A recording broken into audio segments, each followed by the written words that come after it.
Hey y'all, welcome to Gadfly, or welcome for the first time to Gadfly. Yay! This is a political podcast about third-party candidates, fringe candidates, and just generally weird American electoral history. I'm Dusty Wilson. I'm Una O'Leary. And we're back for our first ever part 3. Yes! Because Alan Keyes doesn't know when to goddamn stop. Say Alan Keyes for our sanity, please. Oh my fucking god. Dusty, how you doing? It's Alan Keyes all the way down. It's just... I thought this would be fun. I started this because I remembered a really random SNL bit, and Alan Keyes always seemed like, oh, he's always running for stuff. He seems like a silly human. And it's like, no, he's just... You'll find out. You'll find out. I love this too because that was never my experience. I know. But that's also my experience with any of these people. I mean, I was just behind a curtain of so much of this stuff until I hit 11th grade and I actually started looking into these things, and I got hooked to the politics, and by then... Oh, Lord, by then. All right, so... Why are you bringing out a strap, Dusty? Look. What's that syringe for? Look, I've discovered a new friend. It's gotten me through all of this. So to sum up, Alan Keyes peaked at 35 in the Reagan administration. We've all been there. Yeah, we've all peaked at 35. He ran for Senate twice in Maryland, lost both times very badly. Ran for president twice. The first time lost very badly. The second time did better, but still didn't come close to winning. Got parodied on SNL, got to be on Jay Leno. He got offered the chance to host SNL, but turned it down. It was really... He moshed. Yeah, he moshed for Michael Moore. And during a moment that I don't think I've ever seen him happier. But then again, almost everything that I've ever seen him do is just kind of giving speeches about his version of Catholic political philosophy. Or declaration principles, as they are called. Yeah, it's been a really fun thing to watch when the internet has so many better things to offer. Sorry about your Keys. No, I made this bed and it's full of opinions.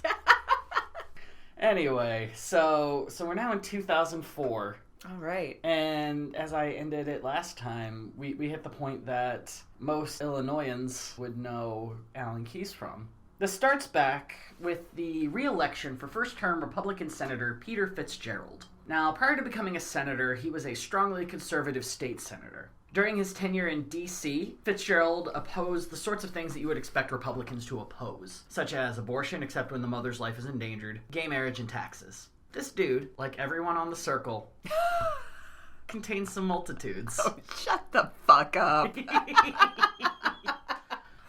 He was against drilling in the Alaskan Wildlife Refuge. He supported reasonable gun control and immigration reform. He even liked some genuine campaign finance reform. Now, today's GOP, this would be enough to toss all of the shit against the nearest fan, but back in the aughts, it took something a little more traditional for Fitzgerald to full-on piss off the state and national party. Like too many things, it all started with something boring as hell. A line in a very specific funding bill that mentioned the Lincoln Presidential Library in Springfield, Illinois. Construction was about to begin on the library, and it had been granted $150 million to pay for the whole thing. Fitzgerald, though, sensed something fishy was going on. Republican Governor of Illinois George Ryan hadn't allowed for a bidding process to occur to build the library, and Fitzgerald correctly assumed that Ryan was doing that to hand out a huge government contract to his friends. Oh, am I living in Illinois? Then that's what smells. Yeah. It's corruption. Yeah. George Ryan, as Illinoisans will remember, is one of the many governors we have who went to jail. We are one of those states where you say, the governor who went to jail. We have to say, no, you need to be more specific. Oh, the one who didn't go to jail. Bruce Rauner. I mean, it helps having one term. It really cuts down on the amount of time you might have to go to jail. So Fitzgerald would say, I want Illinois to get a $150 million library, not a $50 million library that just happens to cost $150 million. And I am with you, Fitzgerald. I agree. And to say the least, the Illinois GOP didn't fucking like that. They liked it even less when Fitzgerald insisted that an out-of-state U.S. attorney investigate corruption throughout the state government. Governor Ryan, who was also busy committing all of the corruption, wanted an attorney he and the state party were pals with. Fitzgerald said no, And the whole state GOP made it very clear that they wouldn't support Fitzgerald's re-election. By sending him a dead fish wrapped in newspaper. Traditional Illinois politics. Fitzgerald announced he wouldn't be running for re-election. This is like, take your bullshit. I'm fucking done. I do not need this. I am Peter Fitzgerald. I hate gay people and abortions.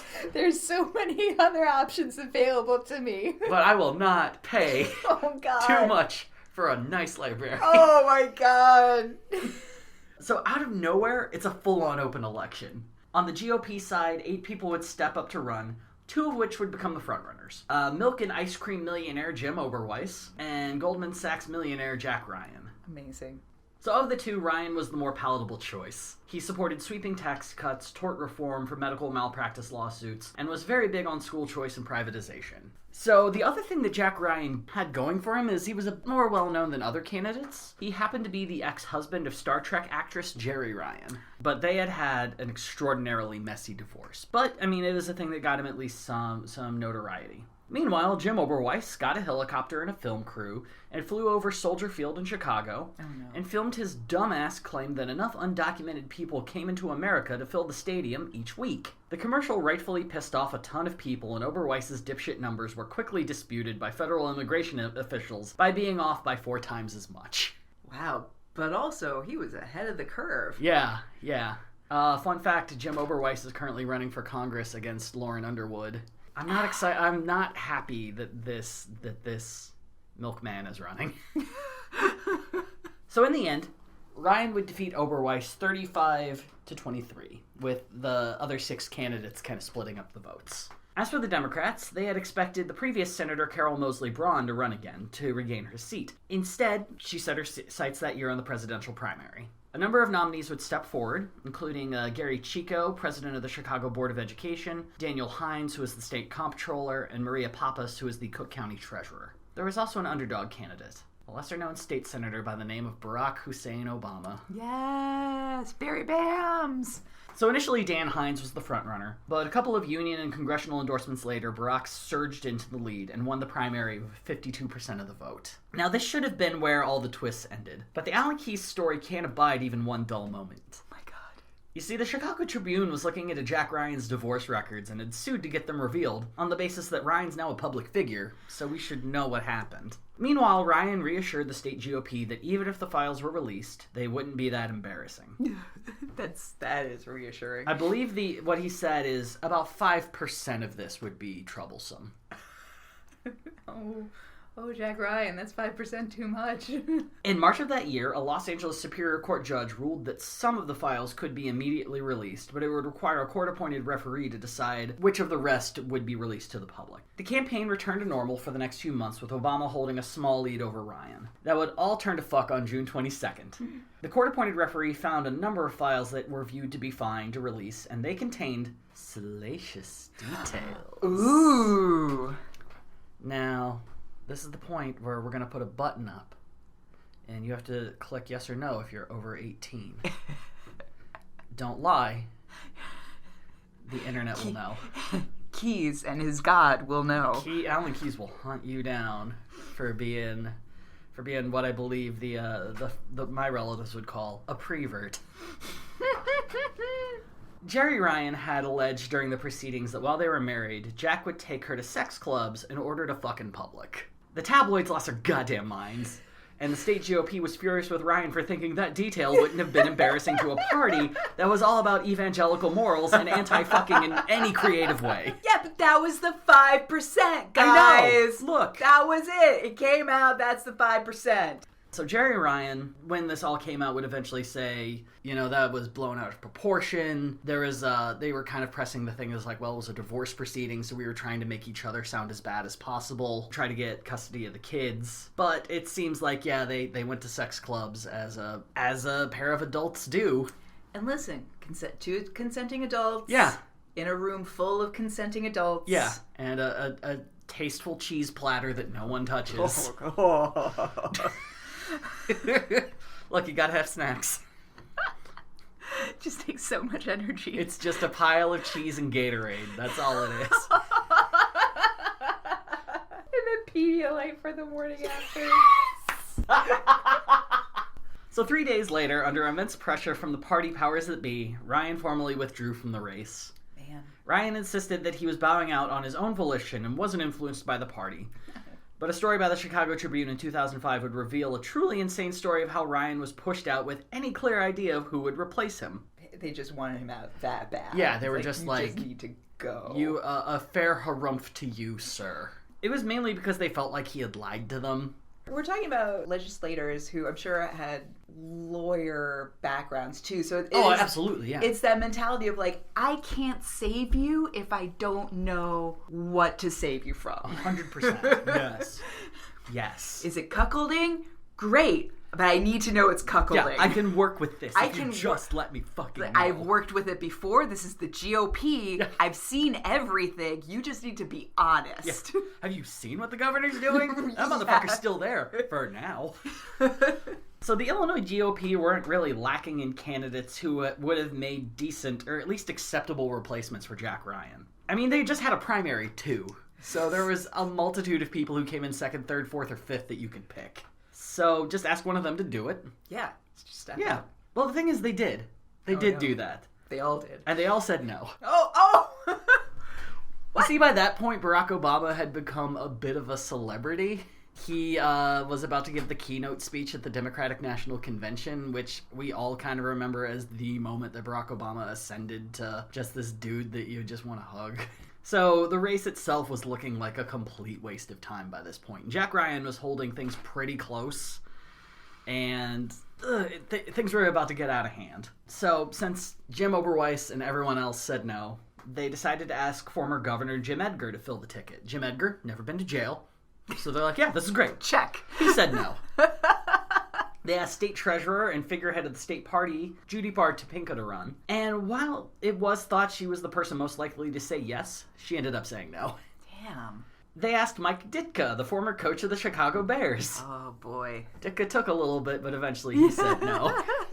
So it's important to remember that Jack Ryan stepped down on June 25th, 2004. By August 4th, the GOP still hadn't been able to pick a replacement. Oh, no. So Barack's just running against himself at this point. A worthy candidate, finally. As the Tribune tells it, the 19 biggest of Whigs in the state GOP met at the Union League Club in Chicago. I walk past that place all the time. It's fancy as hell. It is the fanciest. I'm loving this. And they went there dead set on voting on a candidate, and no one would fucking leave until we goddamn have someone. State Senator Dave Syverson could only think of one name that would not only be likely to agree to run, but had the national acclaim that would bring instant notoriety after entering so late in the race. Alan Keyes. So of course you might be asking, as we so often do on this podcast, did Alan Keyes even live in Illinois? Thank you! That's exactly what I was thinking! No he didn't. He lives in Maryland. Ran in Maryland! Even when he was dean of Alabama A&M, I think he still lived in Maryland.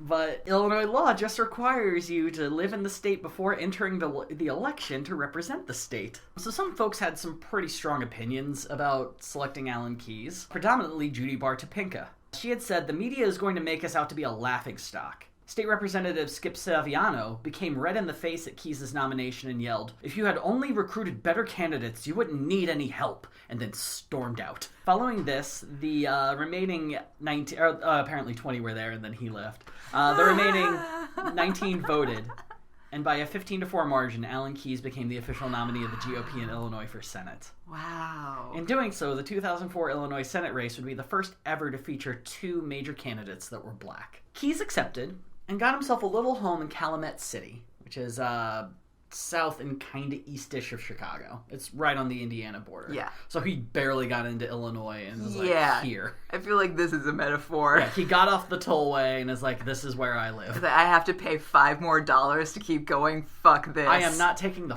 fucking Sky Bridge. We're done. No. We're done with this bullshit. So Keyes had asked the party to keep quiet about his move to Illinois and his acceptance of the nomination until he could make an announcement himself the next week. State Senator Kirk Dillard called this decision a good one. Perhaps the only good one he made in the campaign. Keyes also brought along his daughter Maya, who who at the time was, I believe, 18 or 19, and brought her along to work on the campaign with him. Aww. Now, Maya was the one who convinced him to hop in the mosh pit. Yeah, and Maya's got the youth vote. Yeah, Maya knows what's up. So the hilarious thing is, right out of the gate, Alan was hit by a huge bit of hypocrisy. So in 2000, he railed against Hillary Clinton for running for Senate in New York despite never living there herself, and called her a carpetbagger. Oh my god. Yeah, so carpetbagger is a nice old-timey Civil War term. It's one of my favorites. Yeah, for someone who moves to a place to run for office where they've never lived. And the sense being that, like, they just come in with their, like, cheap suitcase, which Yeah. is made out of carpet. Exactly. We need to bring that back. I feel like if I brought a carry-on carpet rolling bag, I would be the hit. Oh, you mean the actual, like, physical carpet bag? Yes. Because I've been trying to make the saying real all the time. Like, I use it all the time. Oh no, it's the best. But no, I want to be the hit of the Delta Airlines coach section with my bulky, poorly. Yes. I mean, it at least has some give compared to your bullshit bag that was never going to be on the carry-on to begin with. Like, just rock up to Spirit Airlines with a bindle. It's like, like first you have They'd to still charge you $25. Yeah. Well, it's amazing they don't charge you more because it's the bag and the stick. Yeah. I mean, TSA technically thinks that stick is a weapon. It has to be attached to the bindle, otherwise you can't get past. This is the first thing he has to deal with. So on an episode of the Tavis Smiley Show on NPR, Keyes would be asked why it was so bad for Clinton to run in New York, but perfectly fine for him to run in Illinois. Mm-hmm. Keyes stated, Clinton did what she did out of pure and planned selfish ambition. She shopped around America, chose the state she thought was opportune, prepared the ground here as a platform and stepping stone for her national ambition. I was called on by the people of Illinois, but their choice, not mine. I feel like I have an obligation, and when I say obligation, I obviously mean an obligation that is moral in the sense that I understand it to be. Moral obligations are obligations in the end to a mighty God. You are doing what you believe to be required by your respect for God's will, and I think that's what I'm doing in Illinois. Wow. Put any question in front of him, wind him up, and boom. Yeah.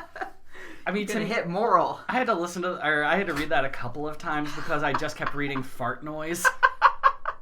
Entering so late, not being from the state, and already having some of the state party completely against you, Keyes would need to run the most perfect campaign in the history of campaigns.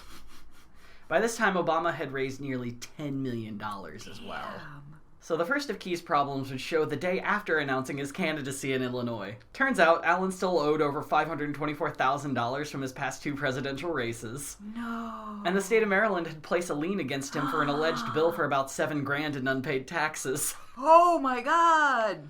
The Keyes camp would state that the tax bill was wrong and that Alan actually owed $152, which he had just paid that Friday. Yeah, checks in the mail, Maryland. Look, ask everyone who I owe money to, and they'll tell you. In a later debate, he'd be asked, you're really bad at money. Why should we vote for you? Yeah. To which he was like, you're confusing personal funds with campaign funds. It's like, yeah, and I think you are as well, Keyes. Yeah. Oh my god. So this would be the last normal thing that Alan Keyes would say in public. Oh no. Starting in September, the wheels just kind of came off. And Alan Keyes decided his only way to win was to be himself without anyone telling him otherwise. Yes. Go deeper into the crevasse. On September 2nd, 2004, during an interview, Alan Keyes stated that anyone who was homosexual was practicing selfish hedonism, and made a point to state that this included Mary Cheney, the current GOP vice president's daughter. Wow. This led to a direct announcement of Keyes by the Log Cabin Republicans, a group of LGBTQ Republicans. Their executive director, Pat Guerrero, stated, "In a political career defined by failures, this is a new low for Alan Keyes." And I am saying that as someone with deep cognitive dissonance. Yeah. Even Dick Cheney would come out and make a statement. Wow. Essentially, not, okaying homosexuality, but made it really clear that he was not happy with Alan Keyes talking shit about his daughter. Yeah. Liz Cheney, who's the current congresswoman from Wyoming and Mary Cheney's sister, when asked about this in 2004, essentially said, "How dare you ask me this question? I don't even want to recognize it with a reply." Yeah. Yeah. Good honor. Yeah. Exactly. That's the correct answer. When the Cheneys are better human beings than you. Wow. Yeah. Pecorino's right. This is a new low. Yeah. So a few days later, Keyes would go on the Scott Thomas Show, an AM radio program in Chicago, and accuse Barack Obama of supporting infanticide for his lack of support of a bill that would state any fetus born alive during an abortion would be given the same protections of any baby. Now, this is a weird story, and Barack Obama claims that this is actually the reason that Alan Keyes chose to run against him. Back in 2004 at Christ Hospital here in Chicago, there was a nurse had stated that there were a number of babies that there had been an induced abortion performed because the baby was more than likely going to be stillborn or had minimal chance of survival, and it was done for the health of the mother. And she had noted that when these babies were abortion was induced, they were alive. And in her words, they were placed in a storage room until they died. Were they? There was a bit of an investigation brought in to make sure that was something that happened or not. I couldn't find any guarantee one way or the other. So for the sake of discussion, let's say it happened. Let's say she's right. Okay. So a bill was then introduced to the Illinois Senate stating any baby born, whether through birth or through an induced abortion, was born alive, the doctors have to do everything they can to ensure that that baby has a chance to live. The thing is, though, as Barack Obama would state during a debate, there's already a bill on the record in Illinois that says, yeah, if any person is born alive, a doctor has to ensure that they could live to the best of their abilities. Right. It's the Hippocratic Oath. Right. And so the bill was actually a backdoor way to kind of chisel at Roe v. Wade. What a shock. I know, right? It was probably one of my favorite slams that Obama had against Keyes, was he was like, Ambassador Keyes is apparently here running against me because I didn't support this bill. All he had to do was call me, and I could have explained it to him that there's already a bill on the records about this. Could have saved him a trip to Illinois.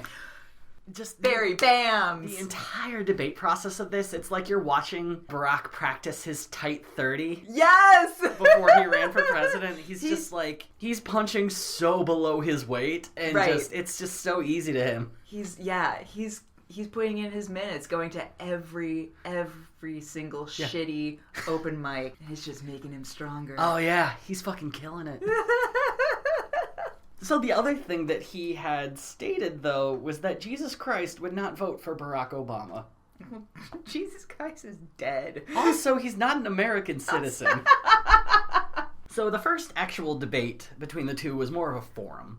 Chicago Tonight hosted the Student Voices debate, where a selection of Chicago high school students were invited to ask questions of the candidates.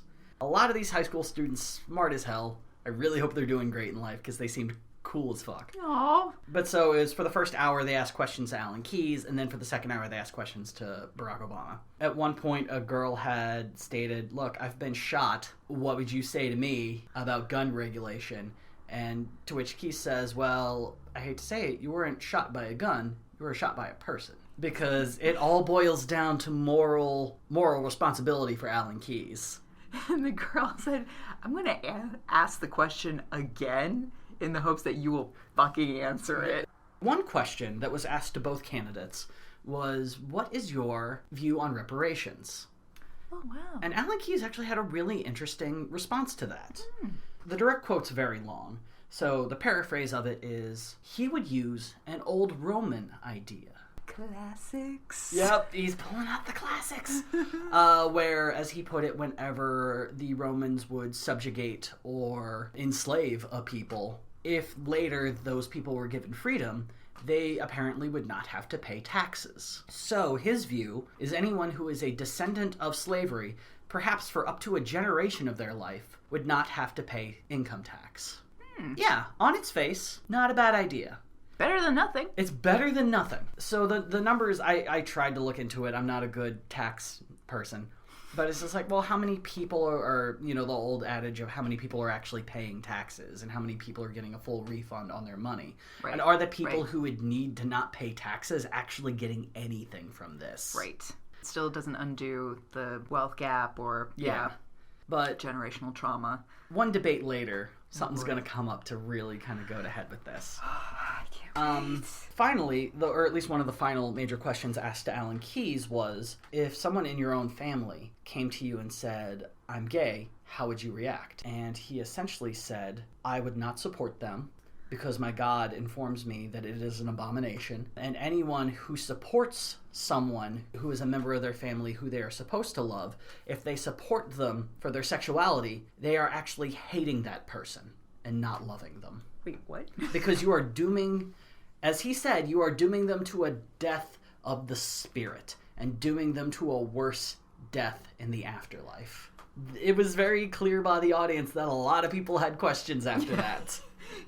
Just a lot of teenagers of color being very angry at that response. It was not great. So by October 11th, Barack Obama held, commanding's not really a big enough word for it, a freakishly record-breaking lead over Alan Keyes in the polls.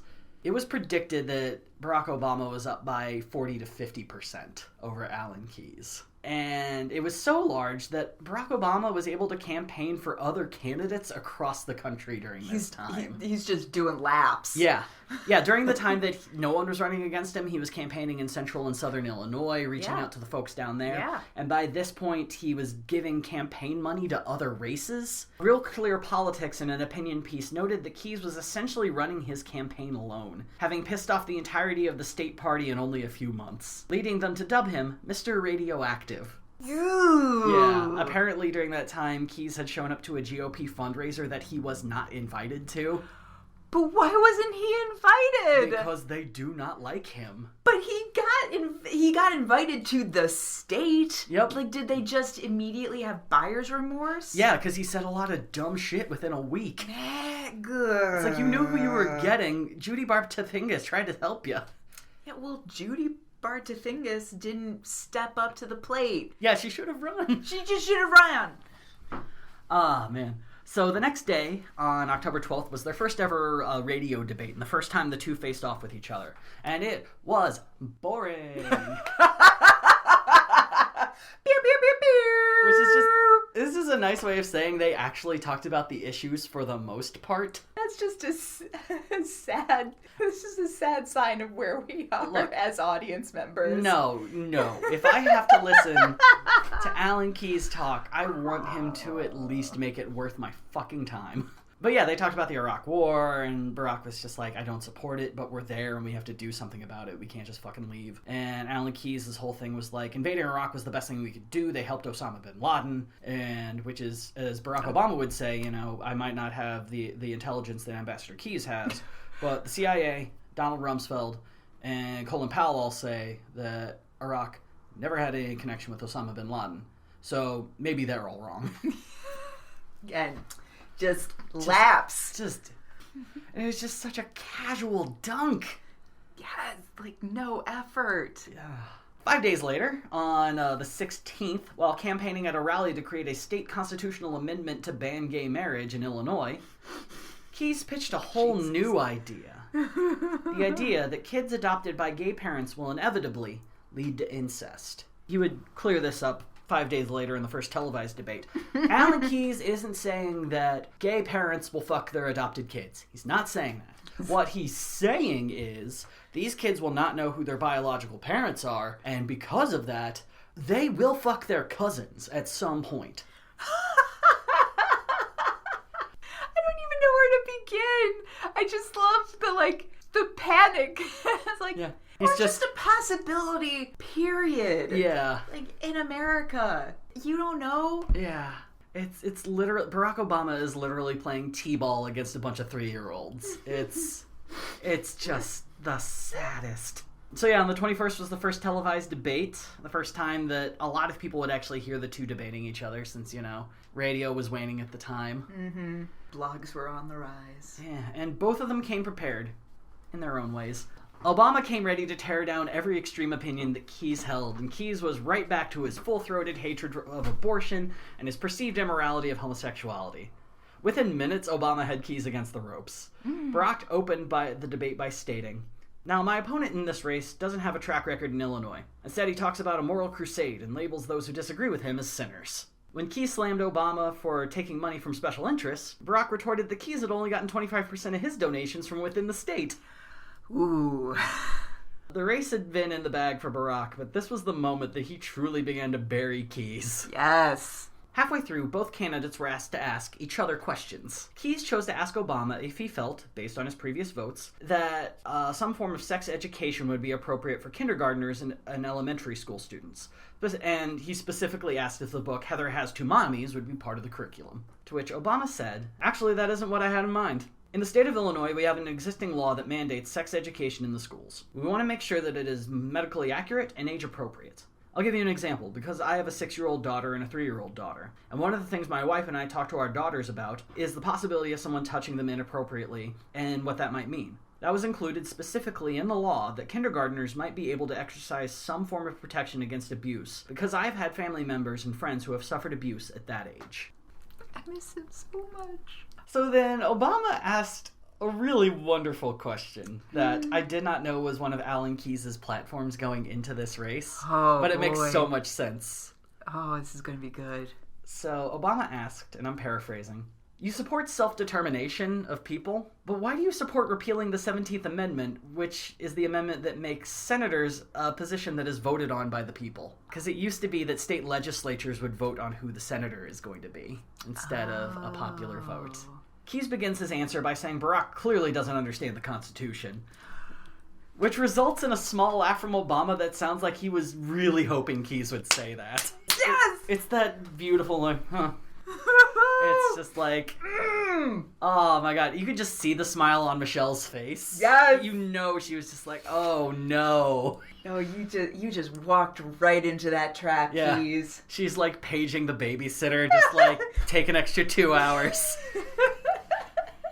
So Keyes says the Constitution makes it clear that senators are supposed to represent state interests, and not the interests of the people. He argues that people are not disenfranchised when state governments pass laws on their behalf. Barack replied by saying, "I have a little understanding of the Constitution since I teach constitutional law at the University of Chicago." Oh my god! And he also made a point that, we have amendments to the Constitution because the Constitution wasn't perfect the first time. We had to amend it so people of color and women could vote. And so, so you and I could be here, Keyes. We had to amend it because it became a corrupt system when state governments got to pick senators. But yeah, Alan Keyes stands by the fact that 17th Amendment should be repealed and senators should be chosen, not elected. I wonder why. It was the most insane thing I'd ever heard someone say in a debate. At least to date. I'm sure I'll hear something worse. We only just got started, Dusty. I know. We're this is episode, 8. Aww, our little baby. So once again, Keyes was asked about LGBTQ acceptance and his recent history of calling Mary Cheney a selfish hedonist, and was once again asked how he would react if one of his children were to come out as gay. So one of the things I forgot about the high school thing was he was asked specifically by the moderator, what would you say to your child if that was the case? And he said, "I don't think this is an appropriate forum to discuss this." Oh, why? Because they're quote-unquote kids? 100%, yeah, actually. And the moderator was like, "What? Because there's young people here?" And he's like, "Exactly." So Alan replied to this question in the most quintessential Alan Keyes way possible. "Well, in the first instance, you've gone through a list of things, like most of the people in the media, make statements that I didn't make. I do not say that homosexual relations are an abomination. The Bible says so. And many people in this state believe the Bible when it says so. And for others to imply that belief shall be subject to penalties of law means that we are bringing freedom of religion in this society to an end and beginning the persecution of our Christian citizens under the law for believing in what the scripture tells them is true. That's step number 1. Let the record show Dusty just made like an extreme shrug emoji. Second, I have not called people names. I simply describe a situation. Marriage, traditional marriage, is based upon heterosexual relations because they are connected to procreation. Where procreation is impossible, marriage is irrelevant. It should also be noted that Keyes is against in vitro fertilization as well. Wow. So if you have fertility issues, Keyes doesn't think you should be married.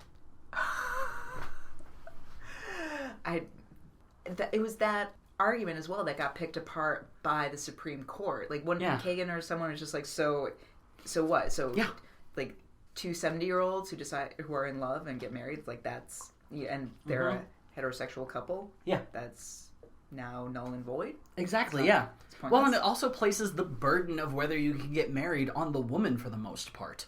Oh, how about that? I know, right? You know, as the Bible always wanted in... Back to property. Yeah. We're bringing it back to Leviticus, motherfuckers. Cut the book in half. Right, and also get rid of your tri-poly shirts. So there would be another debate a few days later, but look, I have listened to... But why? I have listened to at least a day's worth of Alan Keyes debating people. And here's the fucking thing. He has not said... I mean, he said new nonsense, but his basis of what he believes has not changed since 1996. His closing remarks of the last debate are the exact same closing remarks that he made when he was running against Barb Makowski. It drives me nuts because he does have this notoriety of being this amazing speaker, but the fact of the matter is, he's doing his greatest hits. He hasn't written any new material in years. He was a one-hit wonder. He was a great one-hit wonder. But yeah. It was, people heard what he had to say in the late 80s, and it became big in the 90s, but he's got nothing left to give. He doesn't have the ability to adapt or change, and in a 4-debate setup, Barack Obama knows this, and so he knows Keyes is going to say the same thing, and in one example, Keyes... So the reason that his reparations idea becomes so weird is that Keyes' main platform is he wants to get rid of income tax for everyone. Right, so it's no longer reparations. Yeah, it's reparations for everyone. We're all enslaved by taxes. Hashtag yes, all slaves. What? This is terrible. Yeah, and so his plan for reparations is just what he would do for white people also. And so Barack knew this was going to come up, that he wants to get rid of the income tax, and he was like, so Alan, weirdly enough, people would actually be paying more tax under your no income tax plan, because to make up for all of the things that you still want to do, that means you have to raise the sales tax. And one of Barack's friends at the University of Chicago, an economist, ran the numbers, and the sales tax would have to go up to between 70 to 80%. Oh my God. Yeah. I mean, it's 10:25 in Chicago right now. Yeah. And I hate it. Oh no, if you just want to make a best friend in a Lyft drive with a boomer, you just bring up sales tax. And you are friends for life. And between that and the booze tax, which ends up equaling about 15%, right. Or the weed tax, which I think is like 20 or 30. Cigarettes are $17.99. Yeah. I mean, that's I think a vice tax. Exactly, Yeah. So, sales tax would go fucking through the goddamn roof. And so Barack knew every single thing that Keyes was going to do, and Keyes didn't change. He had this belief. Still punching left. Yeah. Well, and he believed that the polls were wrong. He honestly believed that the media was so desperate to ruin him that he didn't have to change, that his moral crusade would be enough to win. Well, and if you listen to his arguments too, none of it is... He is never the problem. It's it's never the problem. Never the problem. It's like it's never him spouting this. It's always the Bible. It's never him doing poorly. It's other people. Yeah. He's always he's always misquoted. When there's evidence of him saying the shit he said, but he's like, no, you've taken it out of context. It's like, let's go to video. Yeah. Every fucking time. Yeah, you're 100% right. It's the problem of peaking young, is that especially when you have a mentor at Harvard who's considered to be this right-wing genius, when you're told you're a genius your whole life, you don't change your opinion of yourself at the age of 35 unless you are capable of really strong introspection. Yeah. And Alan was never going to do that. No, it's like taking a Silicon Valley unicorn bro who got way too much VC money at a young age, and then throwing theocracy into the mix. Yeah. Oh, God. By the time Election Day came around, the Illinois Senate race would be the very first one called, pretty much minutes after. And polls are open, and it's Barack. Yeah. Barack Obama would get 70% of the vote. Wow, across the state? And win every county in the state except for 10. There are 102 counties in Illinois. Of those 10, Keyes would only get more than 60% of the vote in one. Wow. In the end, Alan Keyes got 27% of the vote. A candidate from any major party hadn't done that poorly in an Illinois Senate race since 1920. Damn. When Democratic candidate Peter Waller got 26.8% of the vote. The Chicago Tribune called this a new litmus in how bad someone could do and reset the clock for failure. We are now at 0 days since an election. Disappointment. Yeah. We are now at 0 days since Alan Keyes has shat his pants. So like a true Thanks, Keyes. So like a true gentleman, Keyes refused to call Obama to congratulate him. Wow. Eventually saying that his refusal to call was not anything personal, and that he was against extending false congratulations to the triumph of what we have to declare to be across the line. It would take 2 days for Keyes to even grudgingly concede. Wow. I'm not being petty. I just don't want to not be petty to show I'm not petty. Yeah.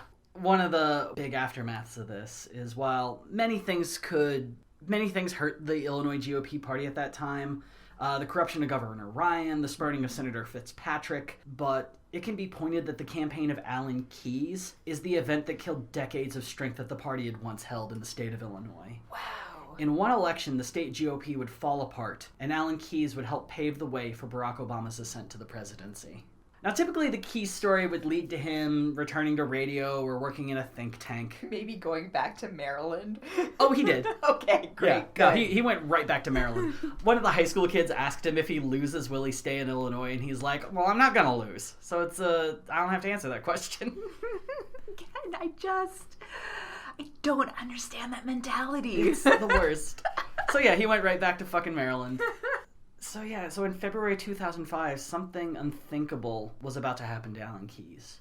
On the 15th of that month, Equality Maryland had planned a Valentine's Day LGBTQ rally at the Maryland State House. And the guest of honor was to be Maya Marcel Keyes, Alan's daughter. Yes, Maya! And she was there to proclaim to the world that she was, in her words, a liberal queer. During the rally, she would also reveal the answer to the hypothetical that her father had been asked at least twice during the Illinois state race. What would you do if your child came to you and said they were gay? And the answer was kick them out of the house, refuse any attempt at conversation, and cease payments of her college tuition to Brown University immediately. No! Maya was able to live with her brother for a while and received a scholarship from Brown so that she could finish her education. Oh, God bless. But she made a point at her rally speech that not everyone was as lucky as her. Yeah. And that there needs to be a set of resources for people going through the exact same situation that she was. Yes, Maya. The main reason being one of her closest friends had come out as gay to his parents, was kicked out of the house, completely disowned, and he died 2 years later. Oh my God. Yeah. Oh. During the speech, she stated that she still loves her parents, and I cannot find any evidence that they have ever spoken again. But Alan refuses to admit that he has disowned her. Maya has since left the national spotlight, and I really hope she's out there living her most badass and awesome life. Yeah. She seemed really, really happy in the pictures that were taken of her, So yeah, I'm sure she's doing wonderful. Yeah. For the next few years, things would be fairly quiet for Alan. He would get involved in the Terry Schiavo case in 2006. Oh, no. He was furious that Mitt Romney legalized gay marriage in Massachusetts with an executive order. Keyes also had a small, unwitting part in the 2006 movie Borat. The scene was very short, so I think he got kicked out of the interview very quickly. But the day prior, Borat went to the DC Gay Pride Parade and was just dancing around with dudes, and then he was talking to Alan Keyes, and he was like, oh, yesterday I met some new friends at a street festival, and then we went back to my place, we drank, we wrestled like men do, bathed like men do, and Alan Keyes is like, I think you might have met gay people, and Borat's like, you mean the guy who shoved a rubber fist up my ass was a gay man? And then the interview ends. It was beautiful. Oh, those early aughts. When Borat was really funny. But hey, you know what Alan hasn't done in a while? Run for president. Oh, you're right, baby. Oh, no. But I'm honestly not sure if he feels like 2008 is his year or not. He might need some convincing. But lucky for us, on June 5th, 2007, the We Need Alan Keyes for President website launched to try and goad Alan to get back to his rightful place in Dusty, national how politics. is this still going?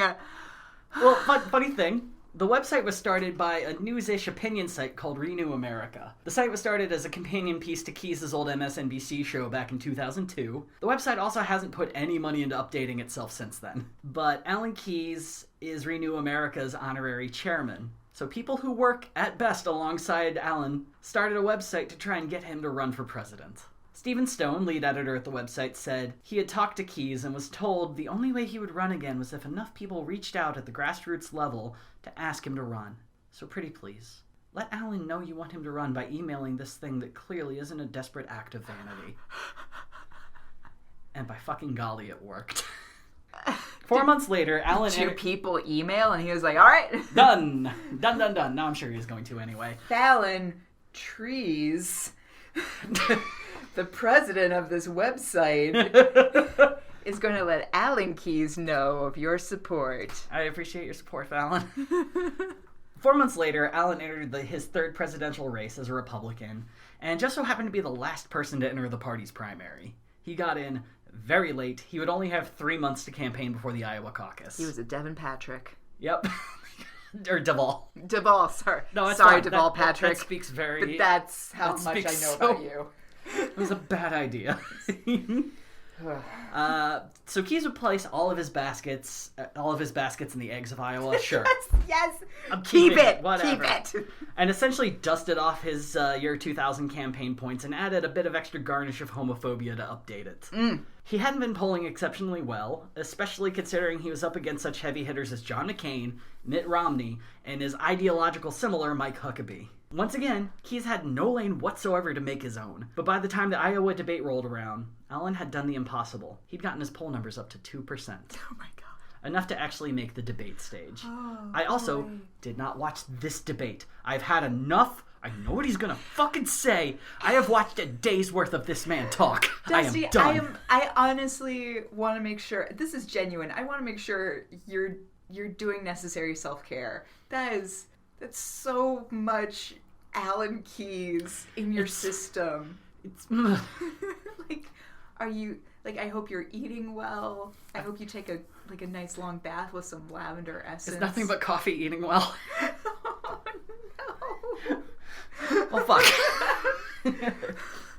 So Keyes made the debate stage, and I'm just going to go with a summary supplied by the LA Times entitled, Good. GOP Debate Lets in Mostly Unseen Keyes.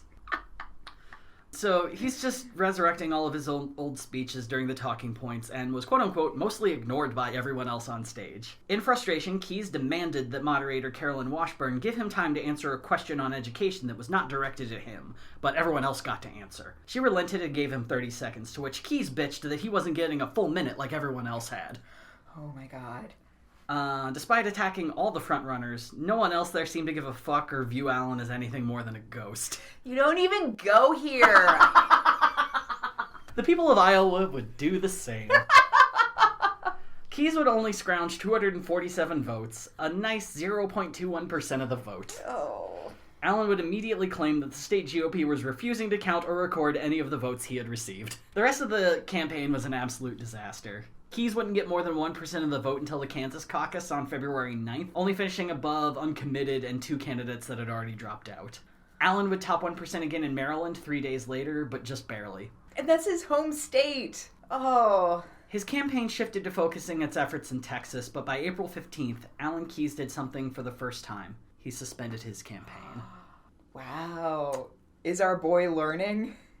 Well, he did it in a very weird way. Oh no. So that day in Hazleton, Pennsylvania, as all fringe candidates seem to do, they seem to want to go to Pennsylvania to announce things. Alan left the GOP and he joined the Constitution Party.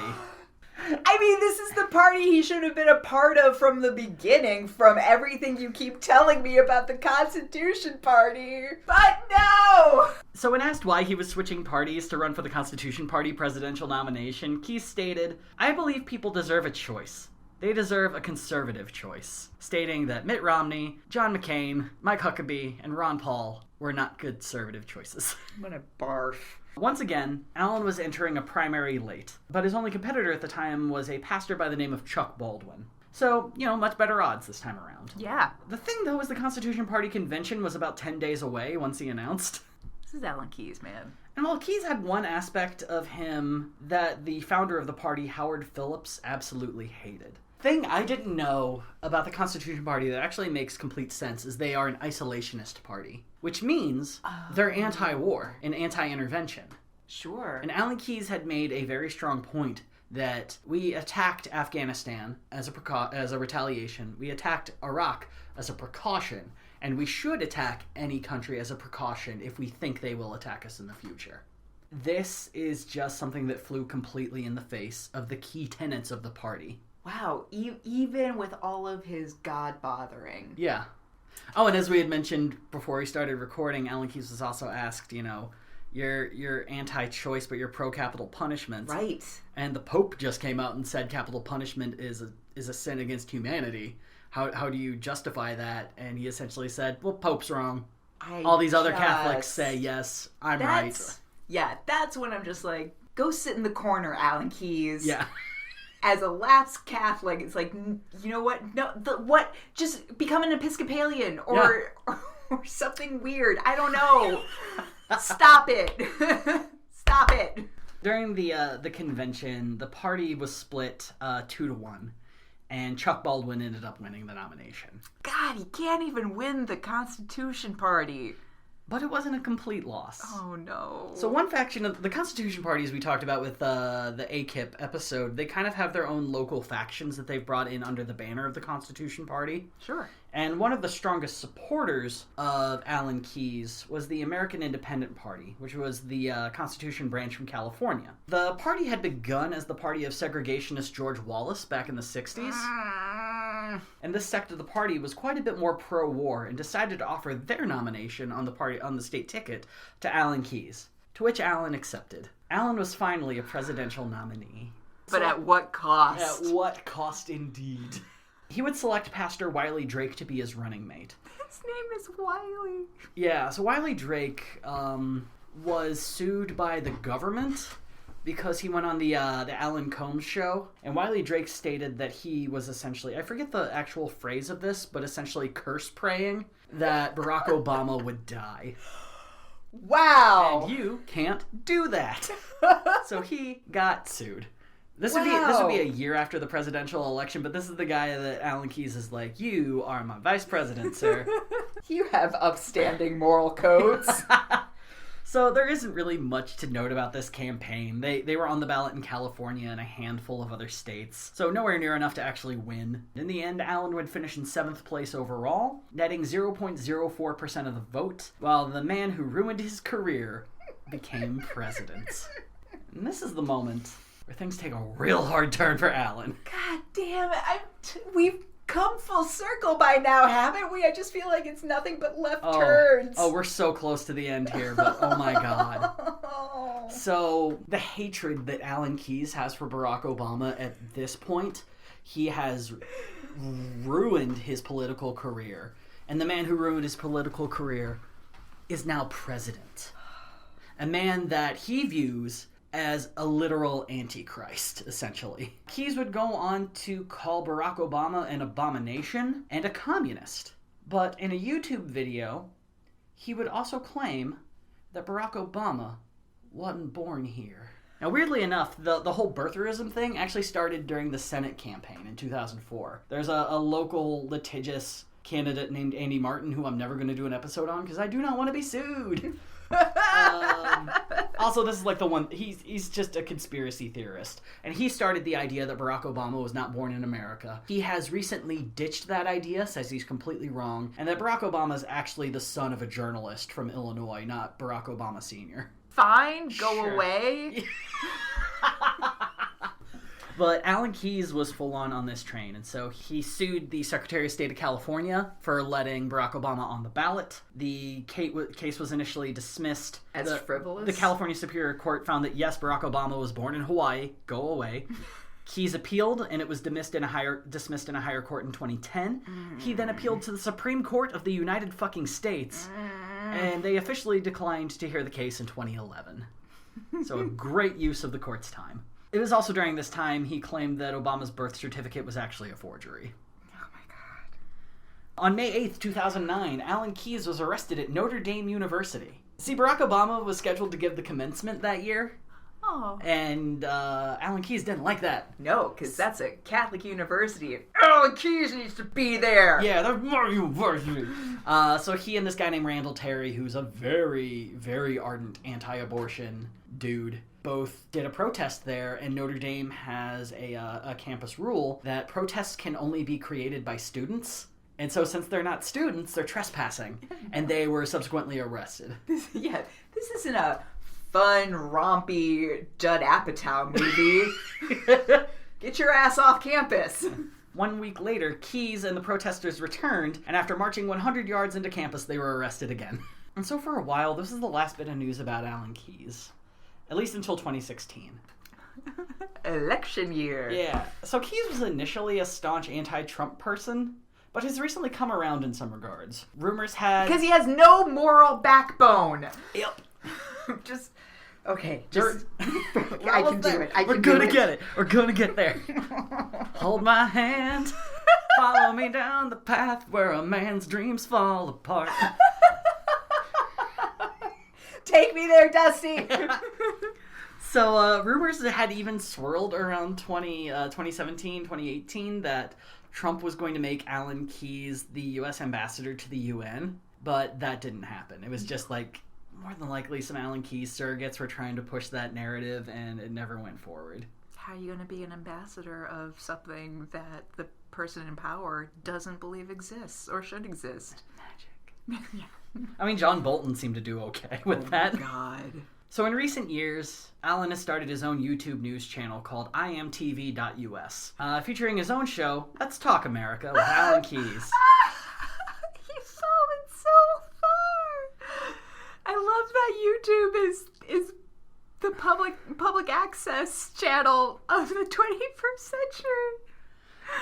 So to pay the bills, his channel's been taking sponsors. The Daily Beast noted one in particular, which is a product called Miracle Mineral Solution. It's created by the Genesis 2 Church and claims to be able to cure autism, cancer, HIV, AIDS, hepatitis, and flu. And now the coronavirus. It can also be taken orally or anally. Also, when you mix the solution together, it turns into bleach. I hate to break... I've heard of this! Yeah. Yes! People have fucking died from this. Because they're drinking bleach. There are people who give bleach enemas to their children to try to cure their autism because they think it's the religious way to go. And children have fucking died from this. But Alan Keyes is a true believer in Miracle Mineral Solution. Which brings us to last week. We're recording this in February, or March 1st. March 1st. March 1st. So, a fellow by the name of Alex Jones was in CPAC this last week, so he couldn't host his show. So he got a dude whose name I forget because it's not worth mentioning. He's a guy who believes he's really smart about virology and has claimed recently on the Alex Jones show that the coronavirus was a man-made virus created at the University of North Carolina, sold to the Chinese, and then the Chinese government purposely let it loose to lower their population and to cause global chaos, and that it's a race-specific virus, potentially, maybe. So he's one of the co-hosts, and the other is Alan Keyes. No. And as far as life has gone, that's where we leave Alan Keyes, a man who is still alive, has a YouTube channel. And occasionally co-hosts on the Alex Jones show when Alex Jones is busy yeah, shilling in front of other conservatives. Yep. So the moral of the story, do not peak at 35. I mean, my heart does break for how far he's fallen. It's bonkers how quickly he's gone from probably one of the most powerful people in international policy and foreign policy to a guy who's selling bleach enemas.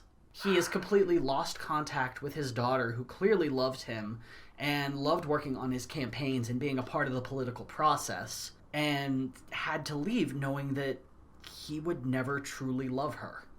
I can't help but wonder too, I genuinely worry of you can't be making enough money off of this bleach enema and YouTube comments to support what I'm sure is a McMansion in the nicer suburbs of Baltimore. Yeah. Well, I'm sure he's probably saved up all of his money by not paying campaigns. But that's another, like, that... Yeah. It's the federal government. They will find you. Yeah. Well, and one of the points that had been made when they said he had so many debts is that in the year 2004, in 2003, his income was $600,000. So he's not a poor man by any stretch. No. He has his speaking gigs. He works at the think tanks. Okay. I'm sure this is probably just his retirement plan, is that he gets to spout his bullshit and have his own show and not have a risk of being canceled at any point. Yeah, it's just such a sad story in a lot of regards than a man who genuinely believes that he's doing God's work has spread so much hate throughout his life and has such a bitterness because he was never meant to run for public office, that he just does not. He could speak well, but he just never had the capability to turn that into votes. So that's the swift rise and the long fall of Alan Keyes. God,